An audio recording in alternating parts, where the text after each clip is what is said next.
Tonight, protests against a new bill that some say would make it easier for landlords to evict tenants.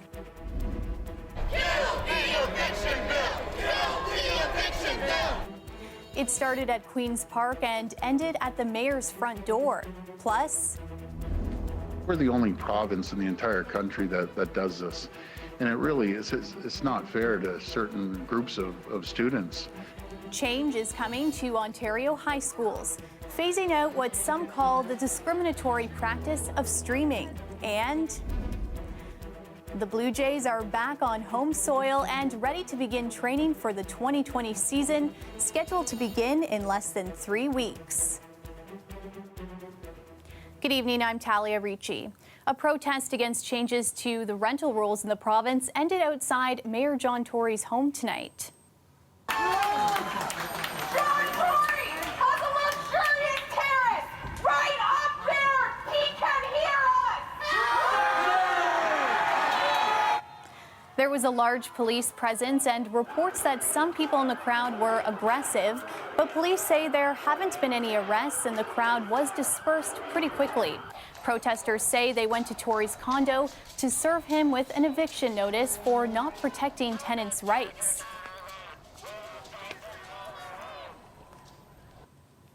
That was a rally that began earlier in the evening at Queen's Park. Hundreds protesting changes to rental rules they say would make it easier for landlords to evict tenants. Last week, the province voted to amend Bill 184. Today, tenants learned the bill is one step closer to being passed. Angelina King has the latest. Not now, not later. You won't evict our neighbors. Hundreds gathering outside Queen's Park, concerned if changes to Bill 184 are passed, thousands of tenants in Toronto will be evicted.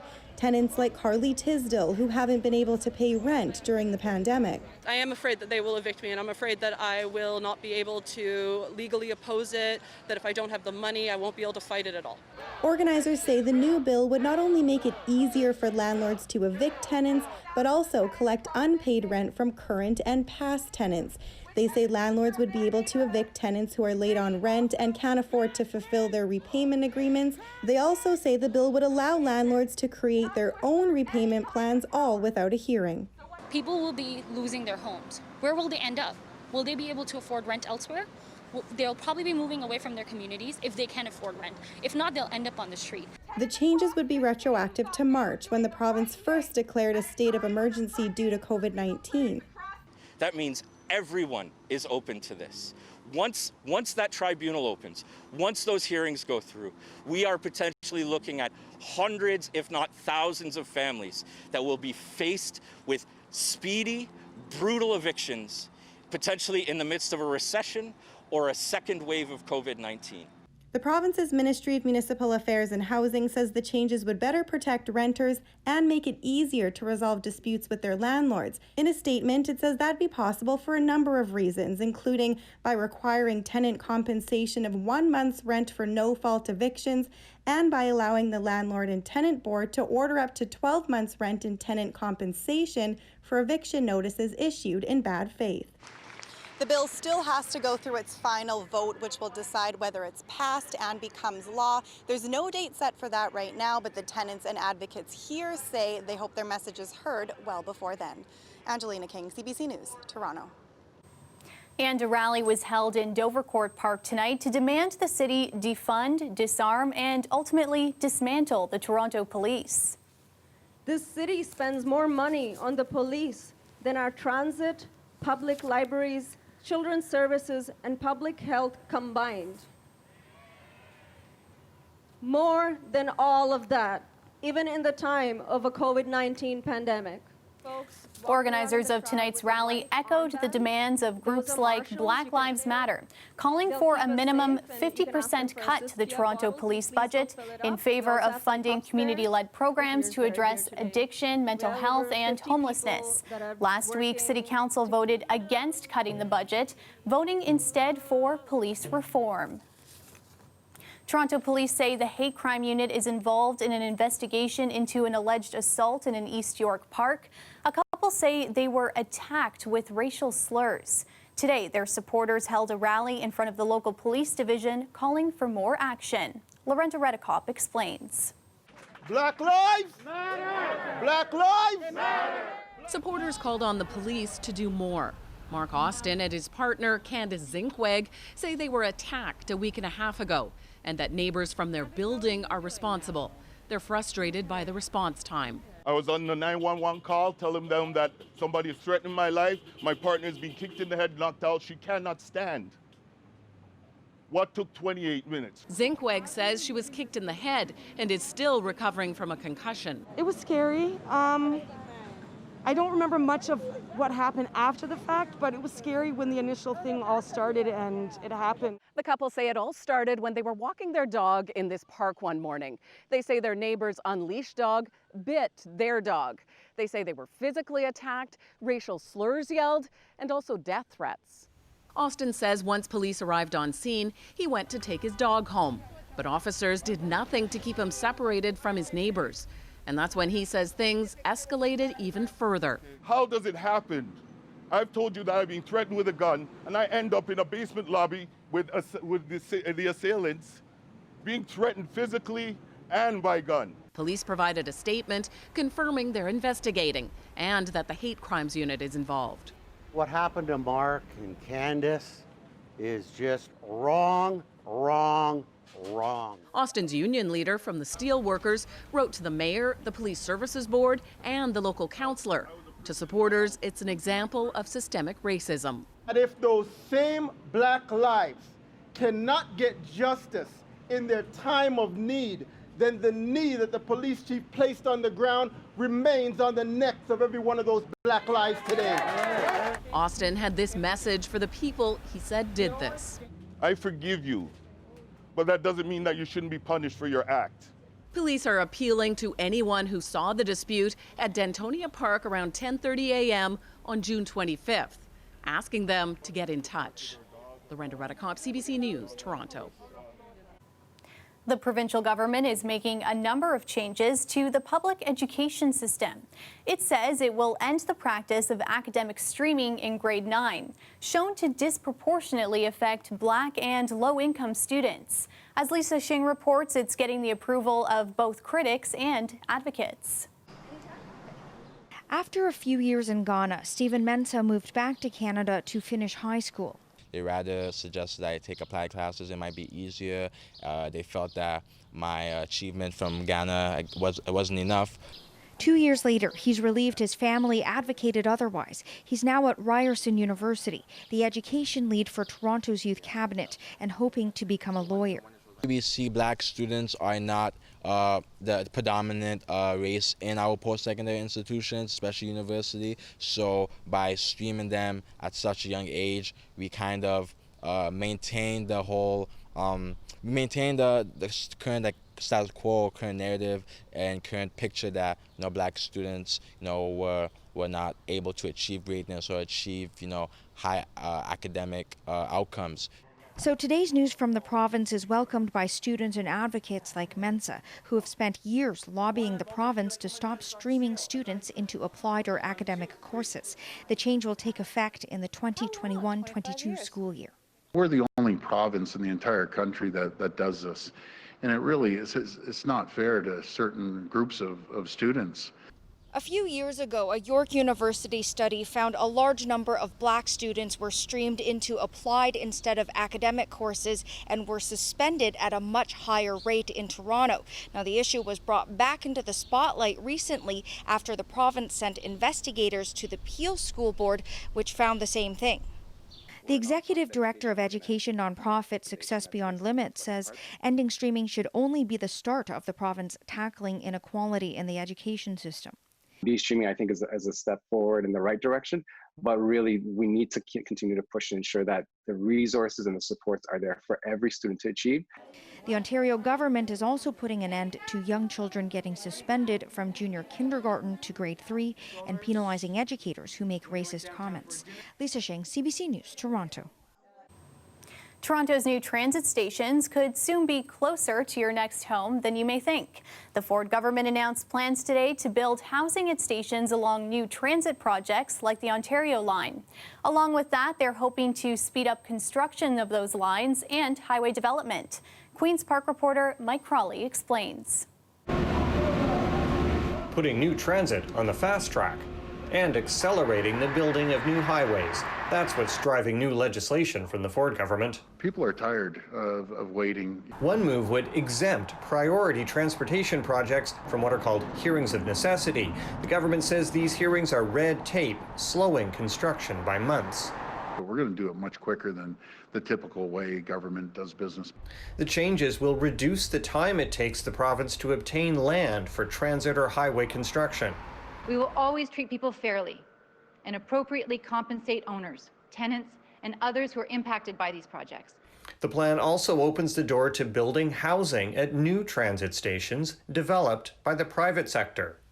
Instead of building a station in isolation, they will be integrated into a complete transit-oriented community. It would mean housing developments at new transit stations in Toronto, such as these proposed stops along the Ontario line.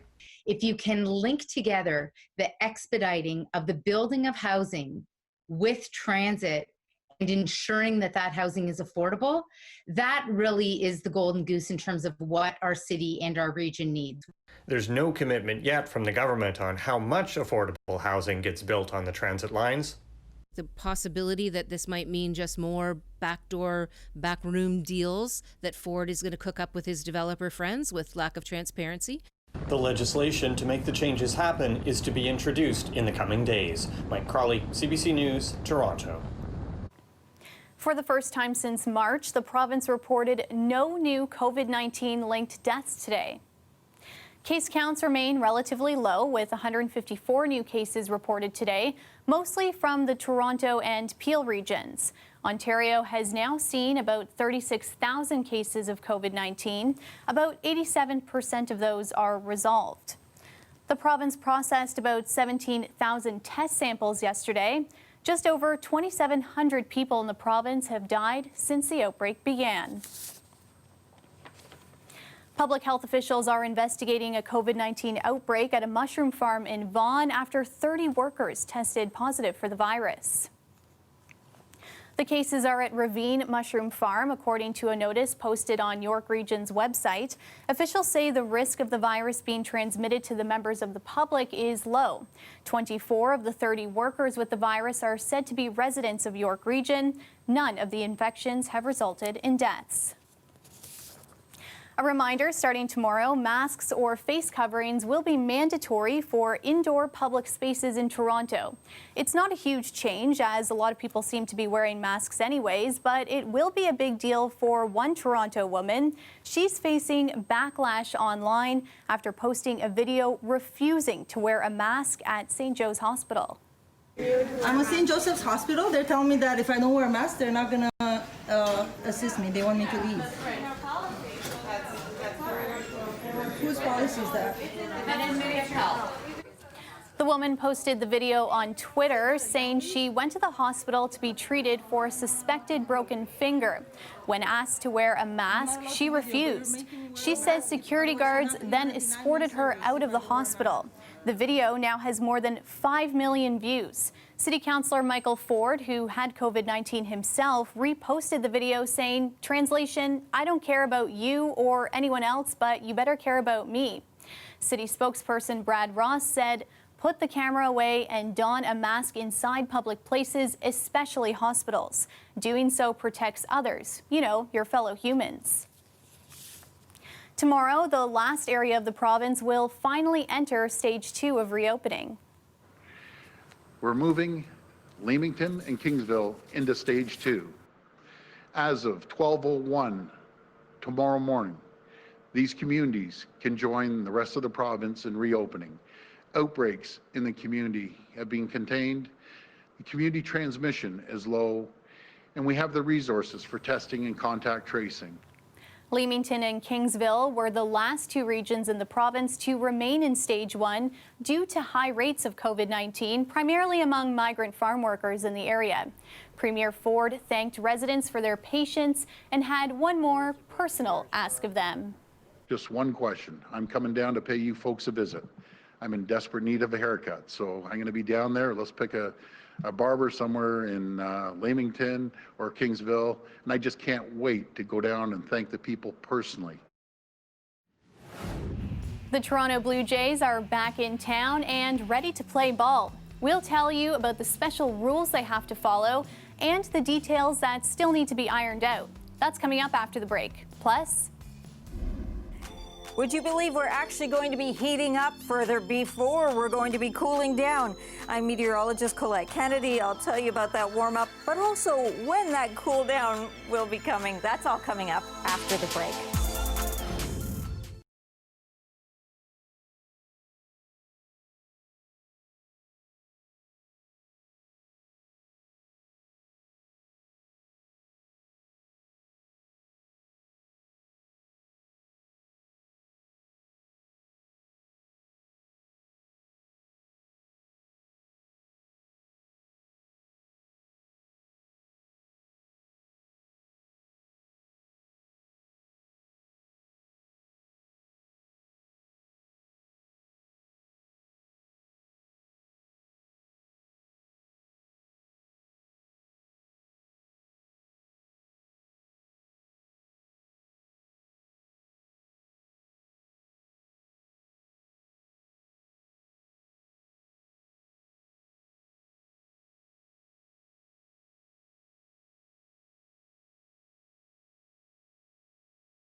the NHL and the Players Union have taken a big step towards resuming the season abruptly sidelined because of the pandemic.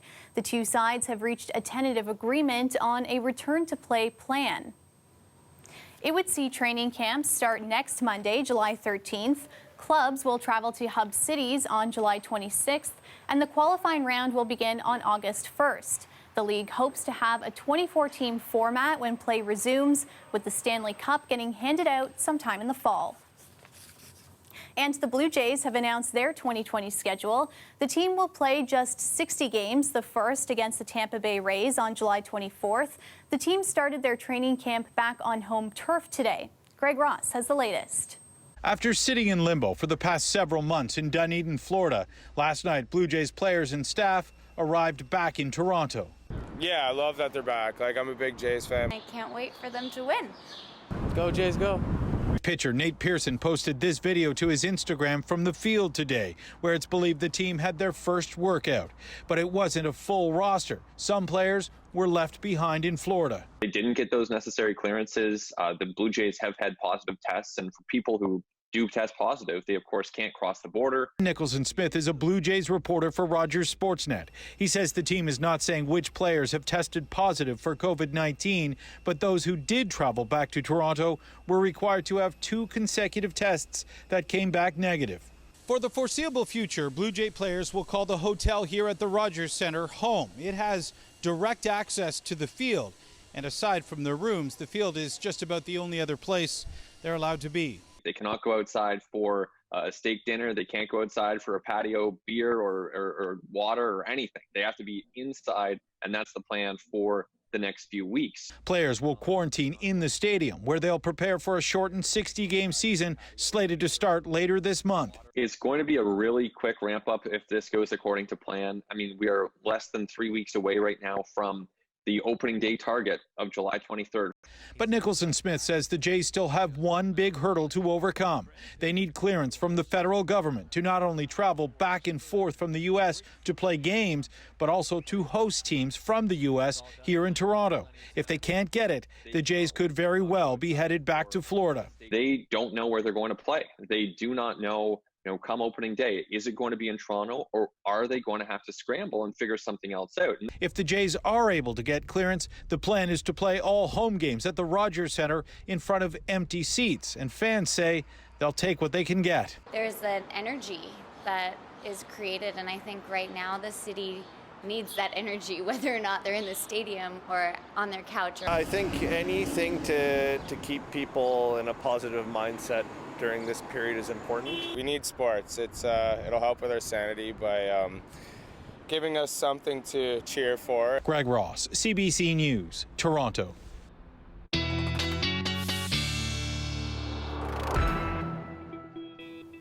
Time for a check now on the forecast with meteorologist Colette Kennedy. Colette, the heat's sticking around for a little while. Thanks, Talia. Well, with 5 days now where our temperature's been at least 30 degrees, and here we go, we're headed for a few more of those at least.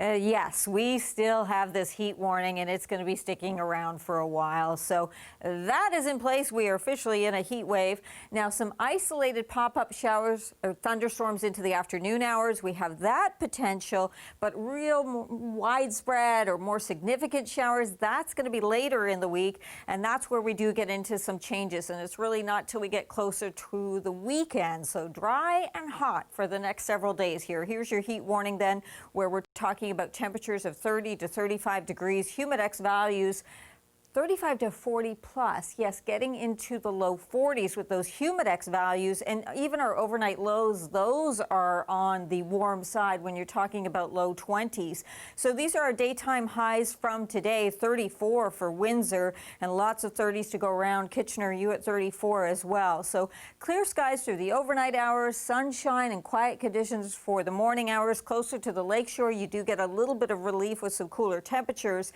and then it's as we get into the afternoon. So after the lunch hour, around 2 o'clock, we start to, or after 2, start to see some things bubbling up with that daytime heating. And then as we get later into the evening hours, everything kind of dies down as we lose the heat from the sun. And so it's not everywhere. A better chance towards southwestern Ontario.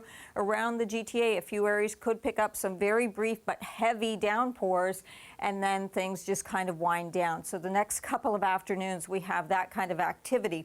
Overnight for southwestern Ontario, this is a look at your lows. You still keep that humidity in the overnight hours. And for tomorrow, that humidex value up to 41. You can see average highs for what you should be seeing on the thermometer and where we're actually going. And as I say, a more significant chance of getting into some of those pop-ups there. Overnight for the GTA, the numbers are very similar for those lows and the highs tomorrow. Those will be significant. Hard to pinpoint exactly where. Probably a better chance to the north of seeing some wet conditions. And I know our lawns are very, very thirsty at this point. We are looking at very, very dry conditions, but it isn't till we get much later in the week. So Friday we get into a better chance, but especially Saturday. And the other thing you're going to note here is that as we get towards Saturday, the temperatures start to come down, and then really by Sunday, Monday, we're likely going to see that heat warning lifted, Talia, as the highs will then be in the upper 20s and not all of these 30s. Thanks, Colette. The weather is brought to you by Trane, the most reliable heating and cooling brand. We test, so it runs. It's hard to stop a train.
A teenager and a dog are safe after getting lost in Algonquin Park over the weekend. We've got an ATV team coming down from the north. Roger that. We'll stay here. We still got a decent amount of fuel left there, so we'll stay overhead, keep them company until you guys get closer. OPP tweeted out this helicopter footage of when the 15-year-old and the dog were found. The pair had a large fire going, which made them easy to spot. An emergency response team arrived shortly after to escort them out safely. Police are reminding people that if you become lost, hug a tree and stay put. And that's our show for you tonight. Thanks for watching. Dwight Drummond has your next local newscast tomorrow at 6. And I'll see you back here tomorrow night at 11. Good night.